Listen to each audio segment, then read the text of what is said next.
watching Edmonton's Global News at 5. They say dogs are a man's best friend, but what happens when Fido is a bit of a squirrel head, a problem child, so to speak? Neil, come on, Neil. Ah, ah. Good boy. Some global staffers with hyper dogs brought their beloved pets into work today to meet with a dog training expert from Australia. You've heard of the horse whisperer? Well, Sylvia Wilson is the canine equivalent and founder of an international organization called Bark Busters. Dogs like to be spoken to in dog language, and we find by doing that we actually get the results very quickly, and you'll see very shortly with these naughty dogs we've got behind us, we're going to have them very well behaved in no time.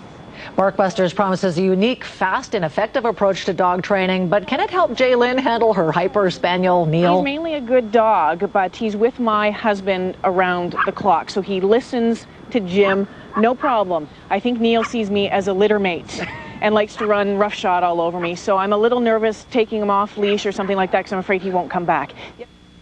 Bark Busters founder Sylvia Wilson joins us from outside the Global Studios this afternoon to tell us more about her training technique. Now, Sylvia, the training revolves around talking to a dog in its own language. What does that mean?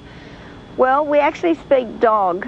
It does sound a bit funny, and quite a few people go, oh yeah, sure, but we do. We actually communicate with the dogs in a language that they can understand. Give me an example. Well, we actually use a growl, and the word we use is bah.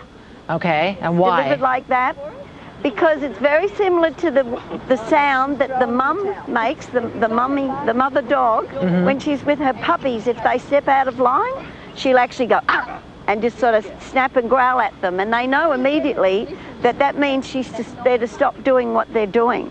And this works, apparently. It works, and as you saw here today, we had a little dog that a lady's just told me that she couldn't go anywhere with that dog. As a matter of fact, she was invited out with her little dog one day and was told, well, you can come next time, but leave the dog at home.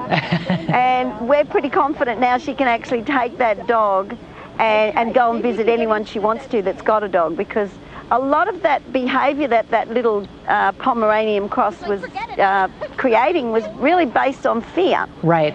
The dog was fearful. The owner didn't know how to stop that behaviour, so therefore the dog didn't think that it had a strong leader, and it felt that it had to actually be the leader. Interesting. A little 1 pound, a little 2 pound dog. Listen, what's the most common problem that dog owners face, and give us some tips about what they can do about it?